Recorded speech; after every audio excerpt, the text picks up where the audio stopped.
Good afternoon. Whoa. That's good. Good afternoon. Thanks for coming. It's amazing to be here. Never been to South by before. It's wow, a lot going on. Checked in the other day. I didn't know. I always heard that South by was huge, but then I went and registered 50 lines, and oh my gosh, and my heartbeat started to race. And, I really got my work cut out for me here. And then I was just chatting with my friend Kristen over here, and she's like, and Sonny, they're we're going to tweet everything you say. It's going to be amazing. I see instant response. I'm like, oh, great. Just don't tweet the ums and the ahs and any curse words that I say. No, it's great to be here. Before I get rolling, I do want to thank the J. Walter Thompson crew for setting up this panel and inviting me to come out, specifically Kristen Mather and Sonny. Marshall Locke, he's not here yet, but oh, hey Marshall, thanks buddy. Appreciate your support. JWT is a great friend of CrossFit, and they're a powerhouse of an agency, so good friends to have, for sure. So CrossFit, passion brand and a fitness cult. How many of you already drink the Kool-Aid? Oh. All right, hold your hands up. All right, everybody else, you see them? They're here to recruit you. Yeah, it's good to see you all. Thanks for coming to speak to my own. It's great. You know, everyone, CrossFit, as most of you already know, we've gone gangbusters. We've got 12,000 gyms around the world, 120 countries. These boxes, what we call boxes, our gyms, have a 93% success rate after 5 years. 93% after 5 years. Check this out. Every 2 hours and 24 minutes, we open up a new one. Whoa. Yeah. Every 2 hours and 24 minutes, a new business owner gets his wings. We're the largest certifying organization in the world. There's nearly 125,000 CrossFit Level 1 certificate holders. At any given time, CrossFit HQ, the headquarters, has 150 coaches, trainers in the air to help put on these seminars. Now for the tech geeks out there, because I know we're kind of at a tech conference, this month alone, we're going to push over 100 terabytes of data through our channels. And that does not include our YouTube channels. This year, the games, CrossFit Games, started at 273,000 participants. That makes it the largest sporting event on the globe. Prize purse for this year, for the winners, $2 million. It'll be broadcast live on ESPN 1, 2, and 3. And if things go like they did last year, we'll sell out of 22,000 finals events tickets in about 8 minutes. We're 5 years into a 10-year deal with Reebok, worth $150 million, and we already have people approaching us about what we're going to do afterwards. Now, all this didn't happen by putting fuchsia flyers under windshield wipers. We don't have little kids in gorilla suits twirling signs on the corner. And we're not arranging crazy flash mobs in public places. We spend $0 on marketing, nothing. The only thing that looks like marketing to us is the CrossFit Games. And that's really, as you CrossFitters know, that's a festival for our affiliates. We bring everybody together and we celebrate our sport, we celebrate our program, and we showcase the good work that's going down at our affiliates. We don't purchase ads on broadcast or digital or print like 24-Hour Fitness, Equinox, or Bally's. We don't need to. Those models, it's a completely different model than ours. Those gyms, the traditional gyms, they count. They count on people being on the books, expect them to pay, and hope they never come. Most of those gyms have about 25,000 people on their books, and probably about 23,000 of them have never even picked up their membership cards. Our boxes, they thrive off attendance, participation, results, and word of mouth. Word of mouth that's so powerful that will continue to grow on a 30% yearly rate that we've been growing. And that's on no marketing spend, not a single bit. You know, I've given a lot of thought over the years as to why CrossFit's been and continues to be and always will be successful. We've had so many jump-off points in my time at CrossFit, which is about 8 years now. But if I had to narrow it down to just one thing, just one reason, that thing to attribute our success to is this. CrossFit has defined and owned its space. We, you all out in the audience, we have defined and owned our space. CrossFit's defined fitness. Now, before CrossFit, fitness was never defined in any true scientific manner. It was our clear definition of fitness that's played a formative role in CrossFit's early success. So you can fully understand us as a brand, I need you to first understand CrossFit at the most elemental level. So we have three basic models of fitness. The first, attend on our physical skills. Cardiorespiratory endurance, stamina, strength, flexibility, power, speed, coordination, agility, balance, and accuracy.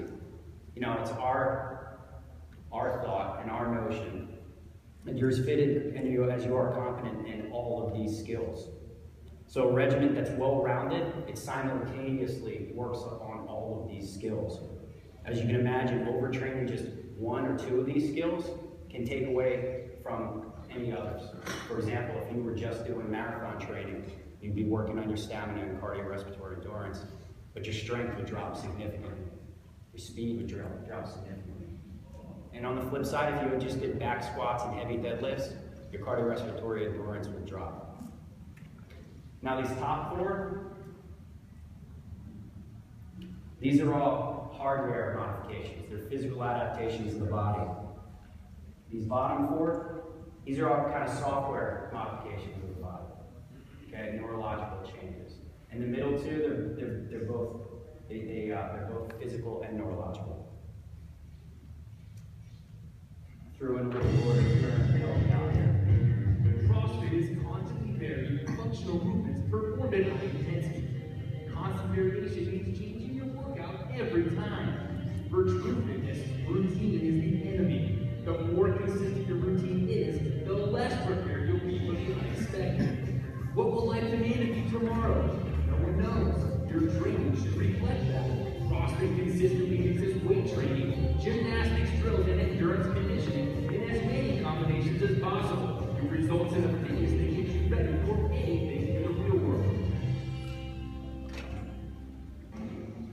Yeah. All right, second model, the hopper. You know, picture a peanut roaster stuffed with as many skills and drills as you possibly can, okay? Everything in the hopper needs to be quantifiable. Okay, so but load it with as many things as you like, okay? So let's say 1 rep max deadlift, half mile sprint, half marathon for time. 16-foot rope climbs in 3 minutes, how many can you do? Max push-ups, 40-meter dash, doesn't really matter. Load it in, put it in, turn the hopper and start drawing at random. Now line everybody up. He or she that performs best at all these skills and drills, at these feats, is the fittest. The implication here is that fitness requires the ability to perform well at all tasks, even unfamiliar tasks. Tasks combine infinitely in varied combinations. In practice, this encourages the athlete to get rid of all notions of sets, reps, weight, period, rest periods, exercises, order, loads, periodization, any of that. Okay, nature, it punishes the specialist. Our program trains you for the unknown and unknowable. We all know exactly what we don't want to see come out of the hopper, right? Maybe it's swimming, maybe it's running, maybe it's anything that you have to do lifting weights.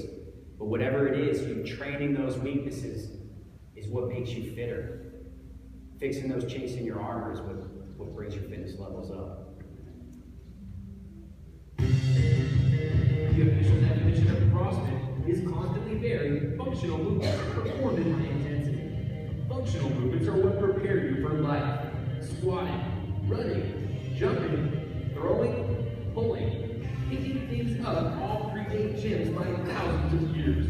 They weren't invented by anyone, and they're found everywhere. This is what our bodies were meant to do. It's part of our DNA. CrossFit workouts use functional movements because they're so much more effective for life outside the gym.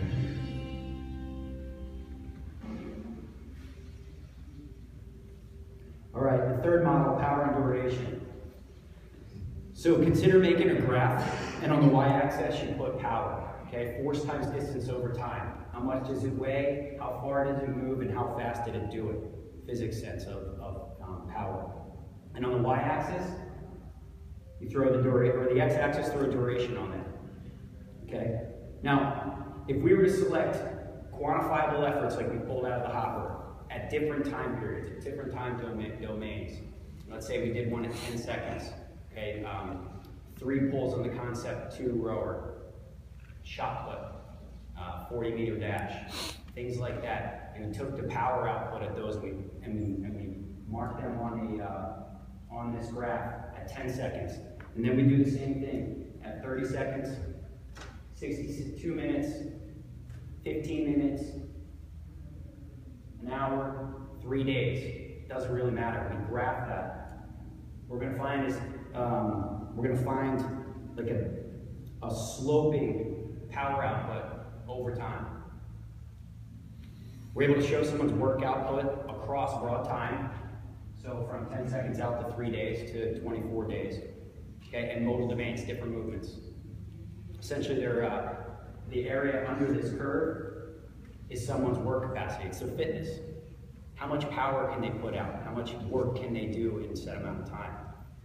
Now I want you to note that if I were to work with an athlete, and then we call all the people that do CrossFit athletes. If we were to work with them and to work on their work capacity across all these times, and we drive that line up, essentially we'd be making them fitter. Can you all see that? One more Rory. CrossFit is constantly varied, functional movements performed at high intensity. Intensity is a measurement of physics, not opinion. It's a key element of fitness. Intensity is measured by how fast you get the work done. Casual jogging is easy and low intensity. Racing as fast as you can is harder and high intensity. Work is force times distance. Average power is work divided by time. The more work you do in less time, the higher the average power and the harder it is. This is real intensity, not how loud you run or how red your face gets. And this kind of intensity brings the best results. Beautiful.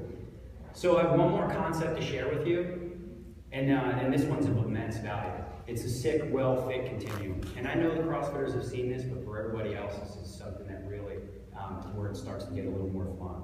Okay? We observe that nearly every measurable value of health and fitness lays on this sick, well, fit continuum. For example, let's say blood pressure. A pathological blood pressure could be 160 over 95. Well, healthy, if you will, 120 over 70, and an athlete's blood pressure looks something like 105 over 55. We can do the same thing for body fat. Pathological would be about 40%. What's considered generally healthy is 20%, and a lean athlete will be about 10%. And we can do this for any kind of metric for health or fitness. Bone density, triglycerides, muscle mass, flexibility, HDL levels, resting heart rate, pull-ups. We can do it about things that you can't really even quantify. Mood, sleep patterns, sex drive, those types of things. You can put this on this sick, well continuum. Now what this does is it shows us that if it's done right, that we can basically use fitness as a hedge against sickness. Because we can all agree that fitness, if you were to have 105 over 55 blood pressure, before you became sick, you'd have to pass through well, right? That makes sense? We can do that. We can do that for pull-ups. If you have 50 pull-ups, you got to go through 30 before you have 10. We can do this for any marker for health. Now, any kind of, and I just used health. Over the years, refining the definition and message on fitness, we came to realize that health had never really been defined either. So when asking the medical community, what's health? It was surprising we never really got a straightforward answer. It was basically, it was the absence of pathology. It makes sense, right? I mean, if you're not sick, then you must be healthy. Wrong. So the second thing that CrossFit defined here is health. And what we did is we took that older model of our work capacity at a given time, because that's really what this is that little sliver of work. We put the y-axis or the z-axis on there, and we put it out throughout years. Okay? And that first little sliver is just a moment in time. It's a moment in time of how fit you are. And if we were to take another moment in time, call it a day later, a week later, what we do is we start compiling these, and now we have a three-dimensional graph of what it looks like for you and your health. Okay? You see this? It kind of looks like a curtain coming out of the room. And each one of these is moments in time, but if we look at how fit you are throughout your lifetime, that's the definition of health.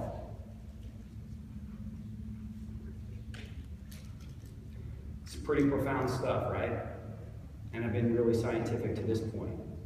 But this is very much like what climate is versus weather. Your weather is what it is today, right? But those pieces, those slices of weather make up what your climate is throughout for your area, okay? So it was really amazing for us in the earlier days that fitness or health wasn't defined. I mean, how can you affect something if it hadn't been defined? How can you measure success against something that can't be measured? Because you don't know what it is. We changed that, and the world's coming to know that right now. So we have a humble estimation right this second, and this is where I start shifting towards the business and the fun stuff. Okay, we have an estimation that there's about 4 million CrossFitters in the world right now. It's a good guesstimate based on how many boxes we have, our gyms, how many boxes, and how many members they have inside those boxes. And we use some equations for how many of those participants inside those boxes are in the games. Okay? But maybe it's 2 million, maybe it's 8. I mean, it doesn't really matter for this case. But I mean, really, if it was 2 million, there'd be something a lot more significant going on here. The impact would be even crazier. You get that? Than if it was 8 million. But I kind of digress there.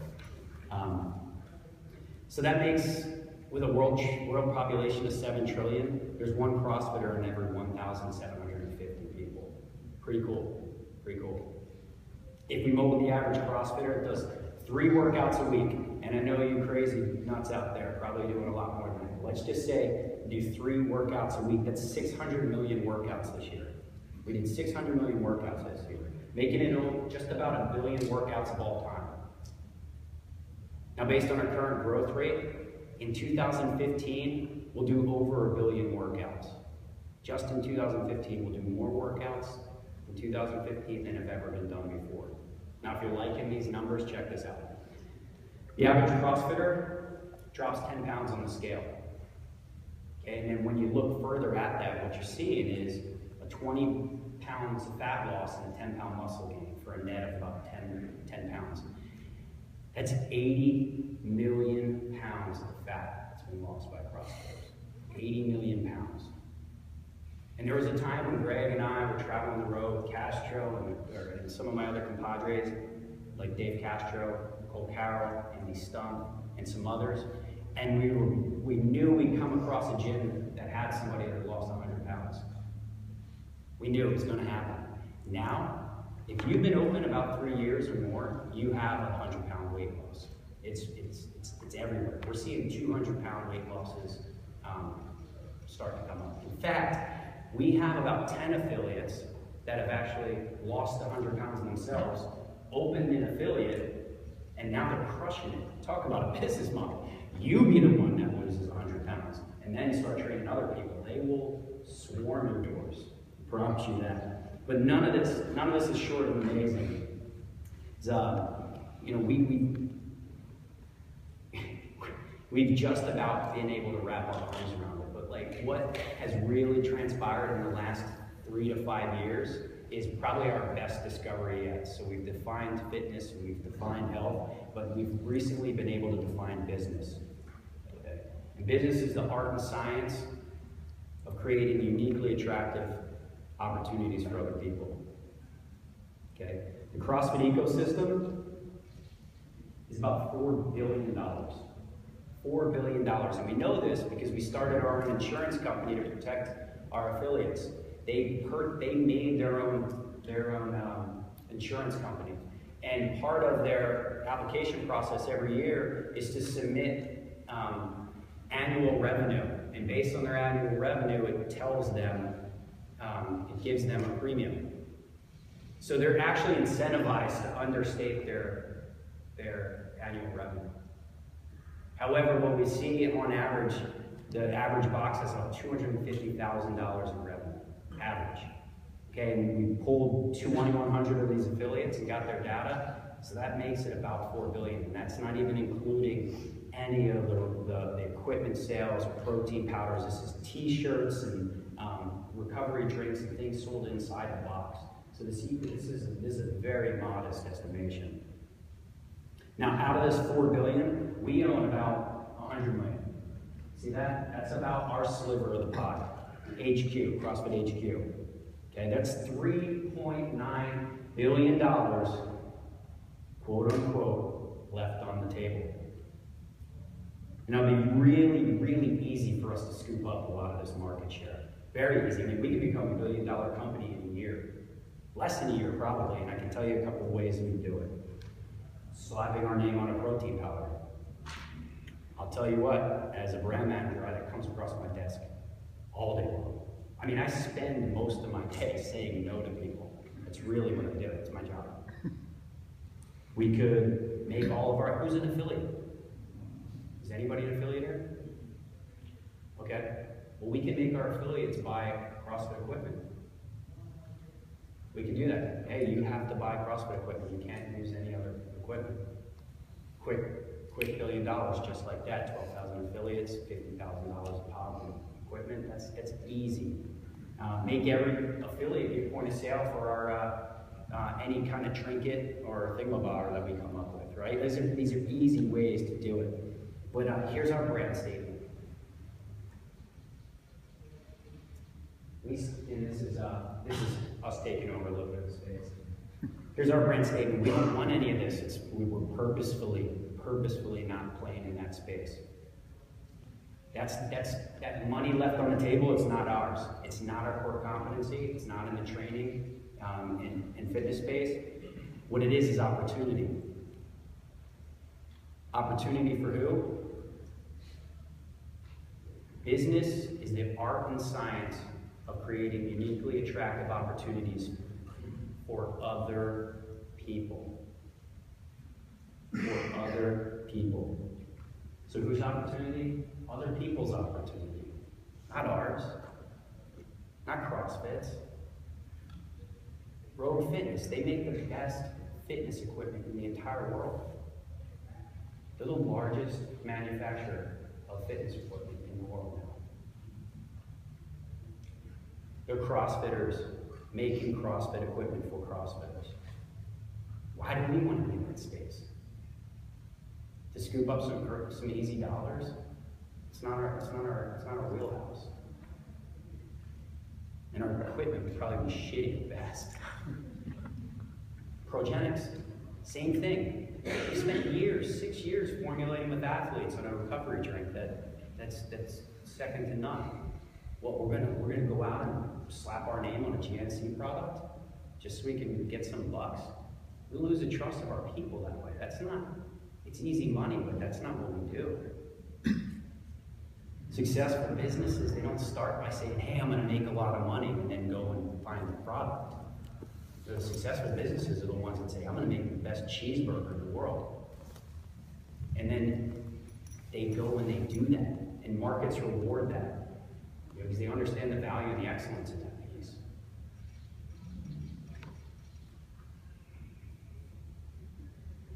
Here's what we do at CrossFit. It's our job to actually expand the ecosystem. That's what we do by making brand statements, okay? Increase the piece of the pie for everyone. This is our part of branding. We're not trying to make money.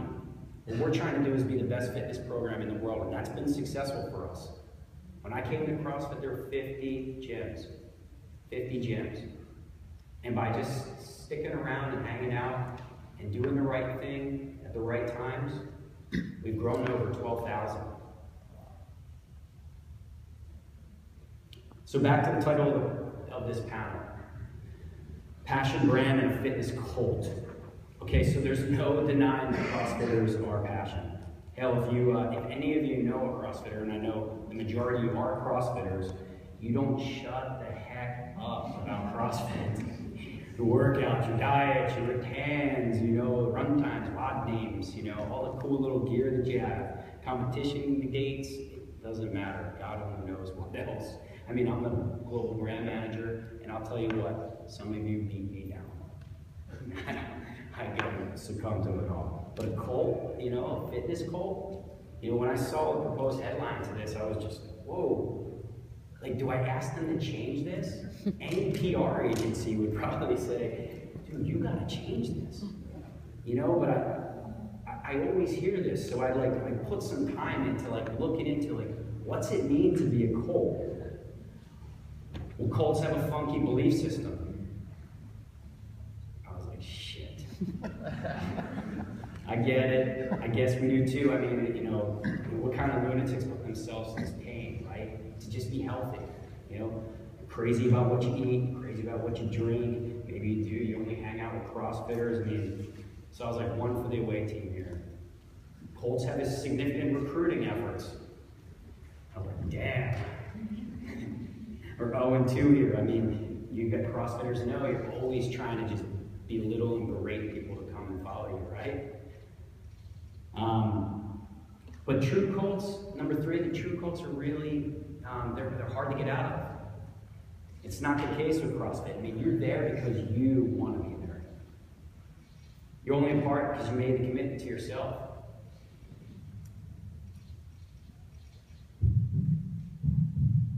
It's one of my favorite videos. It's like 4 years old, but it's awesome.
Yeah. Who's ready to join the cult? So last week we were at Harvard Business School, Greg and some others of us, and Harvard Business School did a case study on CrossFit. They're so just totally floored and excited about how CrossFit's been such a great business and has such a great following. It's something that they've never seen before because it's completely on the other side of what they might teach and coach there at Harvard Business School. So we went there and we sat in a bunch of their sections. They call them sections, which were their classes, and there's 1,000 Harvard Business School students at any given time. And we sat in there and it was one of the coolest things listening to a case study about a company that you've helped build right there in front of you, and they're teaching it to these students, talking about the values of CrossFit. It was an unreal experience, unreal. And then Greg Glassman, my direct boss and CEO, spoke to the entire business school. And in fact, it was they never had this situation before. It was a lottery to get in, 200 seats, and it was a lottery for these kiddos. And it was really cool to see. But one of the greatest things that I got out of that entire trip was I had contact with 2 Harvard Divinity School students. And they came up to me and they just said, "We came here to speak to you about CrossFit in the community. How do you get such unbelievable following, loyal following?" And I said to them, I was like, "Look, I don't know, and this is something I've been debating about, and it's really cool. I'm not sure if CrossFit attracts really great people or makes really great people." And that's really powerful, and I didn't really understand it until it came out of my mouth. And they looked at me all funny, and I was like, "It doesn't really matter though. It really doesn't, because what matters is the product, right? The product are those great people. Because you know what? The truth is that CrossFit workouts aren't easy. The program's very easy. And the reason is because you come into a community where people, they're there to support you. They're there, they're your friends. You know, your car breaks down, they're the ones picking you up and taking you to school, or taking your kids to school, or helping you get to the gym. I mean, it's a community that the Divinity School just admires. So what we have is a bunch of self-effacing, hard-working individuals that will do anything for you. And that's crazy to them. So I had a call with them yesterday, and I just was going through this, and I was telling Kristen right before this, I had worked on this talk this entire time, and for the last couple of weeks, and I got to this call, and they asked me a couple of questions, and I'm like, shit, I'm missing the message.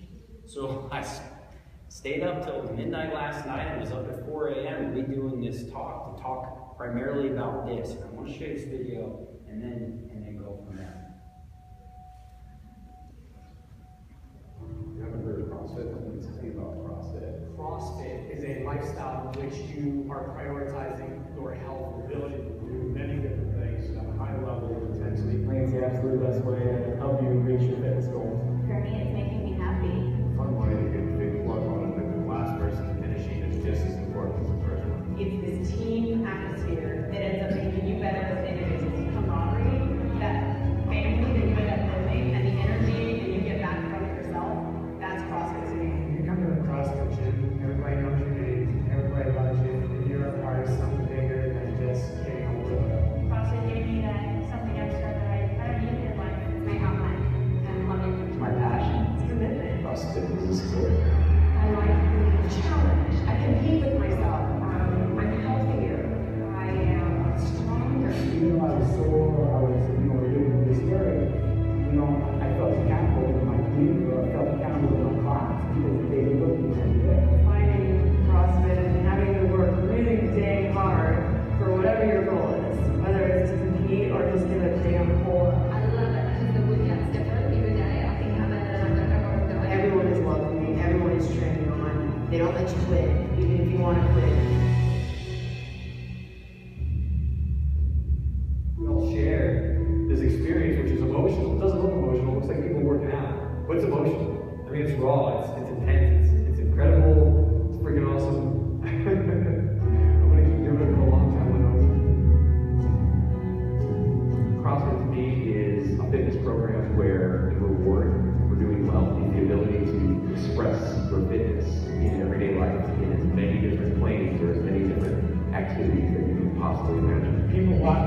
and say, hey, where's all the machines? Where are the machines?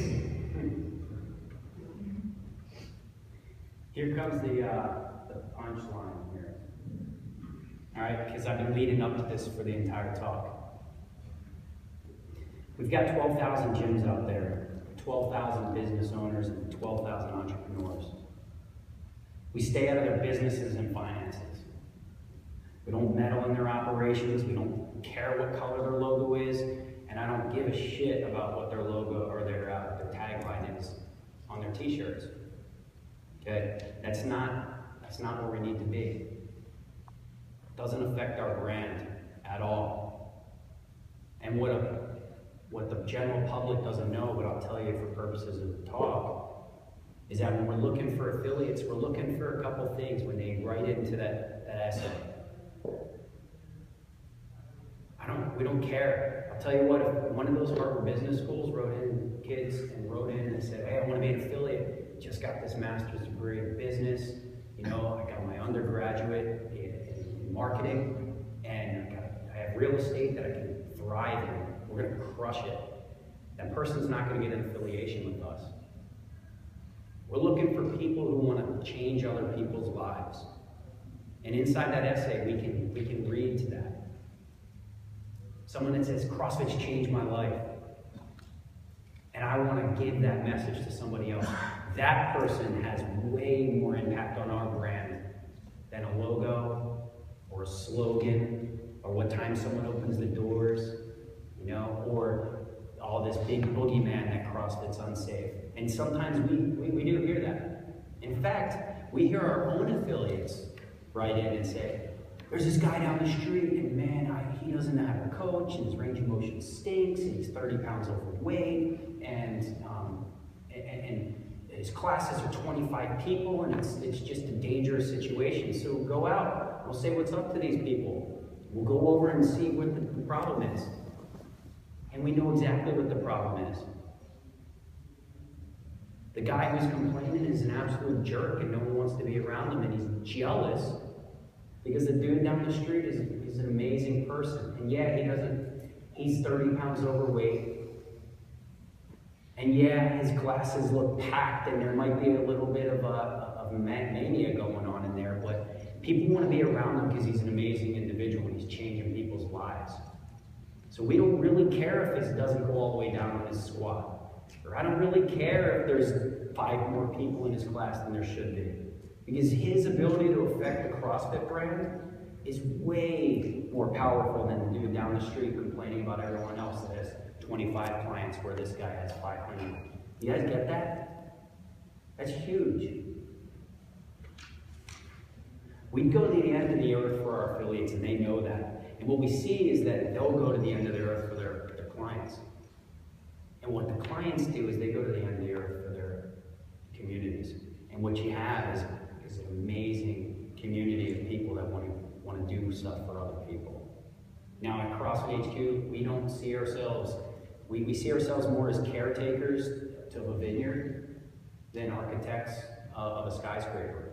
We're just there to fuel that fire. We're there to take care of our 12,000 affiliates. And when we do that, they thrive and they grow our brand for us. So I'm gonna start wrapping this up by saying, just to address this panel, this part right here, passion brand, yeah, I can say that. Cult, we're a cult, sure. We're a culture. We're a culture that makes one CrossFitter at a time. One CrossFitter at a time. When you ask us what's CrossFit, when you ask me what's CrossFit, I'd say, what are you going to do Tuesday? What are you doing? Come in and see. We're a culture that doesn't lead with a promise, but we just deliver results.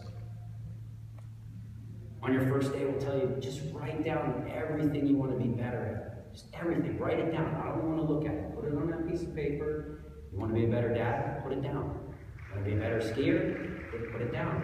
Swimmer? Runner? Lift more patient with your wife? Put it down. I don't really care. Don't show me. Seal it up. And in 6 months, we'll open that bad boy up.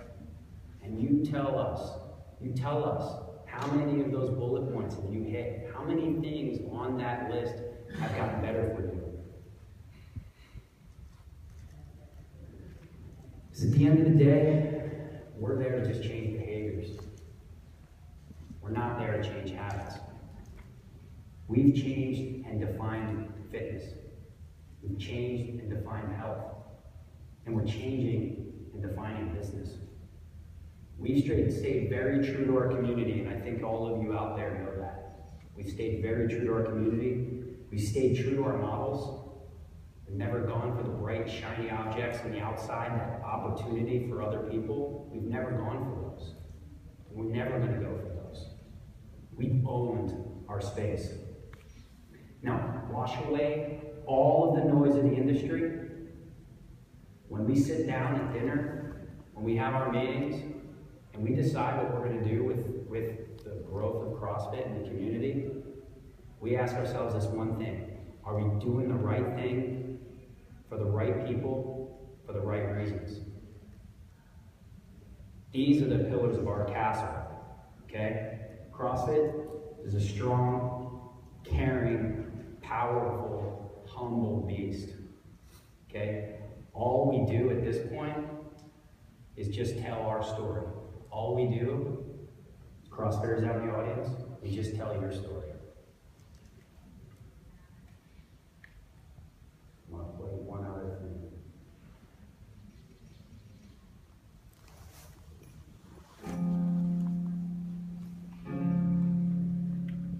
We tell our story.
Do I have any questions? Yes.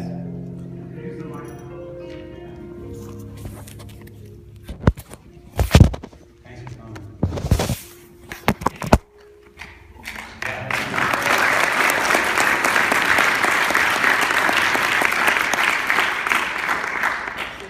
I don't work in the space at all, but I've got some knowledge of it through friends and family.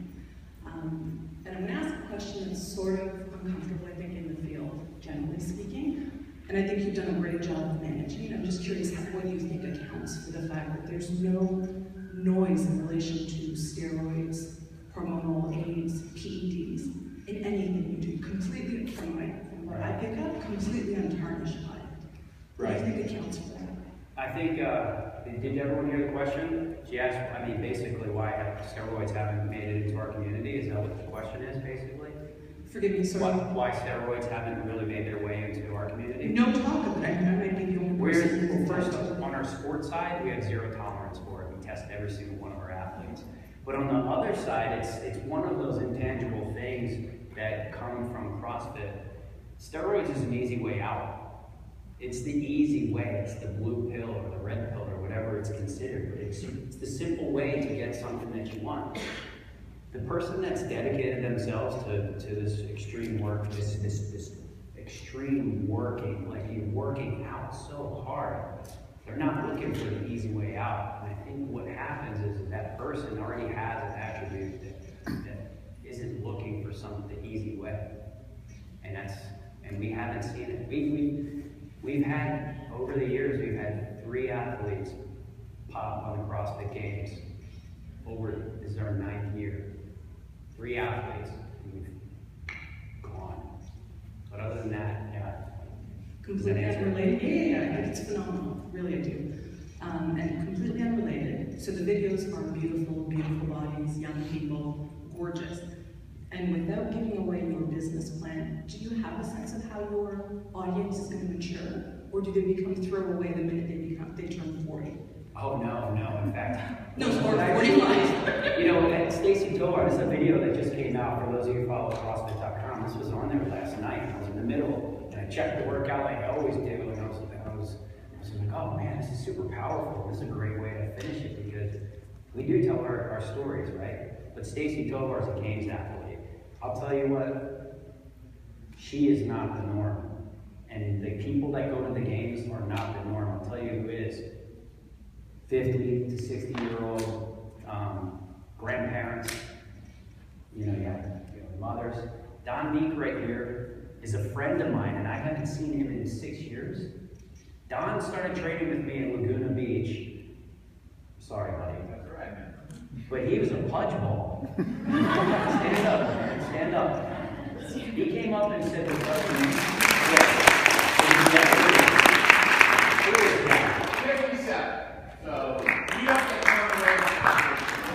yeah, and Don trained with us, and he was, deer in headlights kind of thing, came in, and I just saw him right before this and said, hey, Don, good to see you. And he's up in West Hollywood right now, just killing it, obviously. And but inside the boxes, it's the most normal, I guess, a demographic, psychographic that you're ever going to find.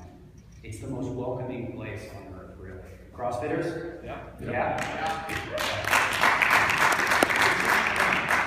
You mentioned that you guys haven't done any marketing. No. If you think about like what Guinness has done, Nike has done, Dove, in terms of getting that message out, is there any thought about, because those are unbelievable, and getting the message out about what CrossFit is huge. And you can see some people who don't experience CrossFit, who aren't a part of a box, don't have that community. There's definitely polarizing opinions. I feel like a marketing campaign, getting a message out would be huge for the growth and just the overall sport. Yeah, it's a good point, and thank you. We have the stories, and we tell our stories, and we do it well to ourselves, and we recognize that. We're actually speaking with some firms right now that could possibly just shed some light on these stories to bigger outlets like paper and print and those types of things. But we don't need the marketing, because the truth is that you know, that really doesn't increase or add value to our product and service. What it does is saying, you know what, like I talked about our brand message, we're not going to get in this space. We're going to be the best training program in the world. We're always going to protect our affiliates. We're always going to go to the fight for them. And that says that to the affiliates, and they're the army on the ground that's out, and they have you just, you know, just badgering your husbands and girlfriends and wives and friends to come in and say, hey, this has changed my life. But I don't know what a marketing plan for CrossFit would look like. Because the truth is that if the New York Times and the USA Today and the Wall Street Journal on the front page it said, you know, CrossFit's right and everybody's wrong, you know, that wouldn't be good for us. Because they'll just make it a completely watered down program. One CrossFitter at a time is how we do it.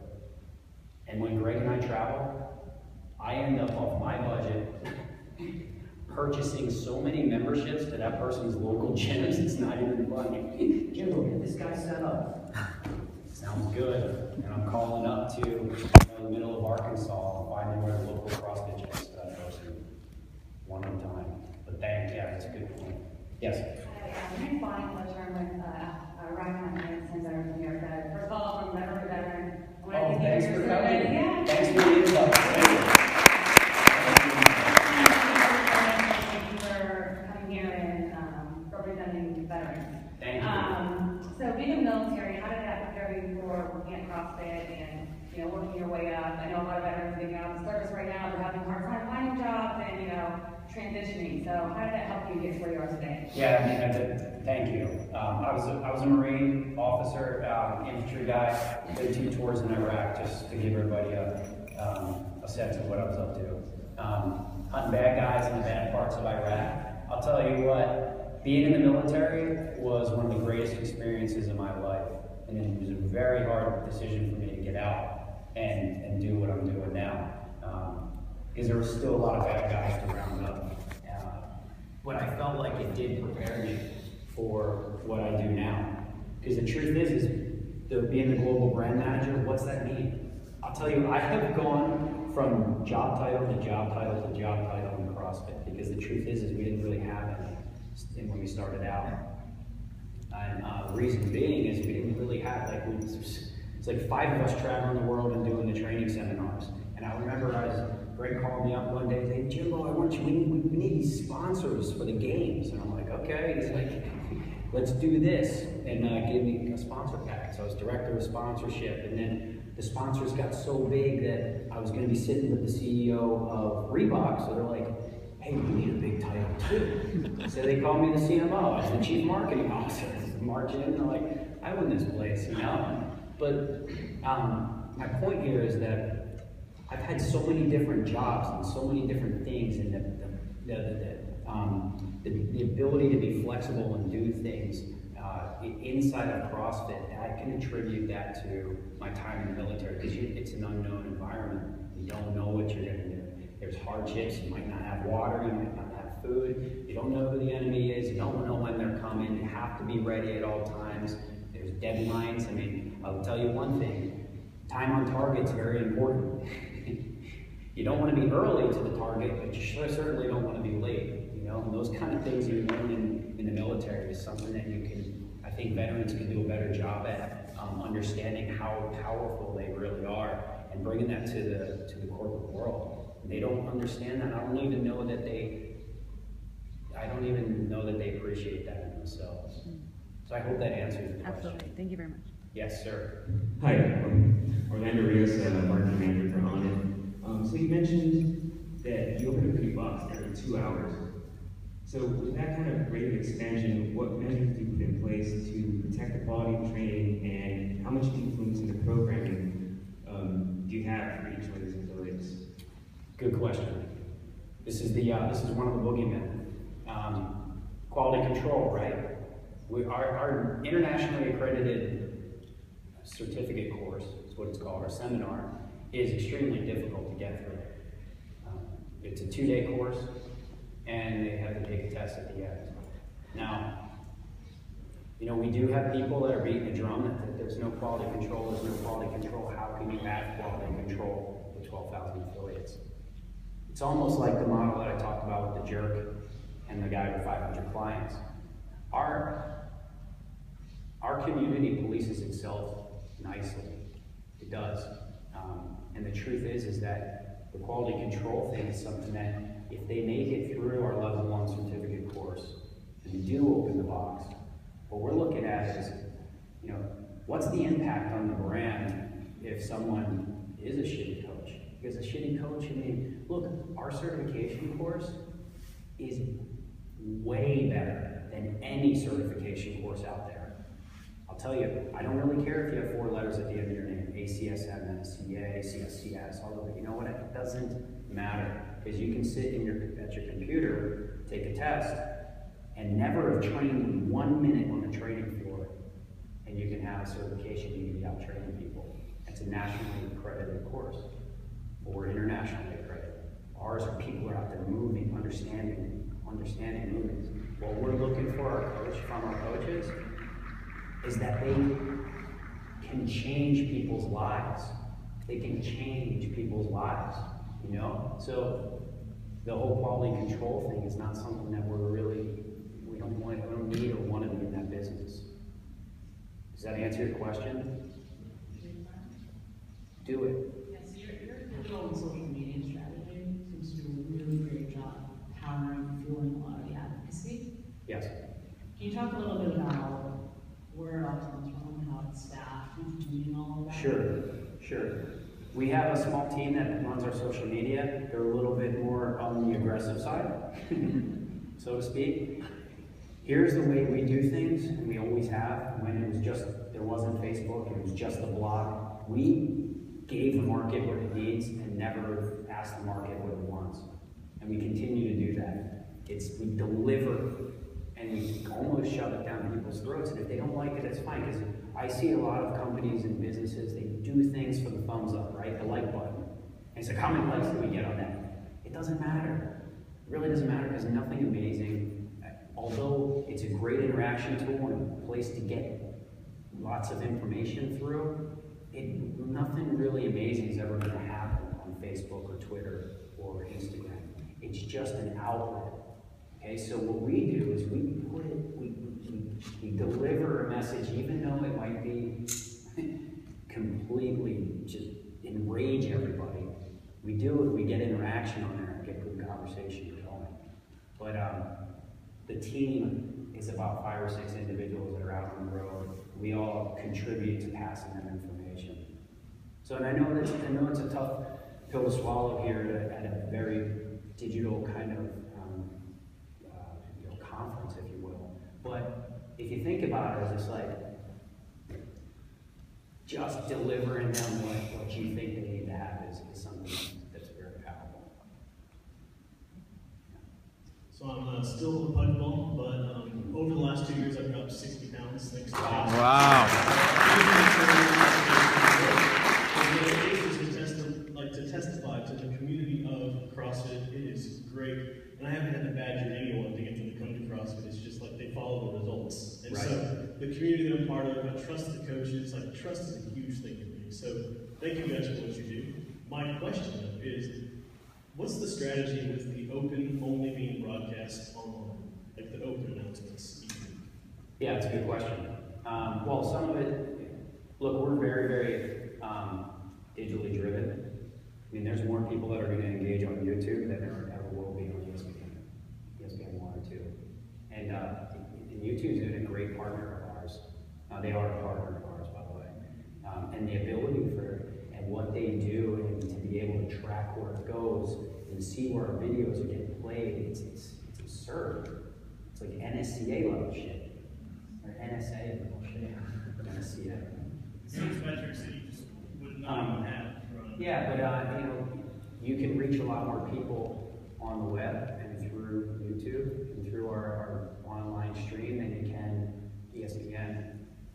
I mean, Greg always tells me, he's like, look, ESPN is for the drunks in the airports. You know, sitting there drinking beer, watch, oh, dude, check that dude out, that's crazy. You know, I mean, people on YouTube that are going to go to our channel. I just watched the World Surf League Quicksilver Pro online just the other day. I mean, and I can do it from anywhere. I can do it on my iPad in the airport. There's a lot of power there. Does that answer your question? Hey, I'm the consolation prize. Greg Glassman was supposed to actually be here, so we had to change last minute. We just had a baby, and 2 days ago, everything went well. And next year, we're looking to get him out. So, for those of you who want to see him speak, it'll be a great opportunity. But I'll be around. Thanks so much for coming to my first panel. Hopefully I can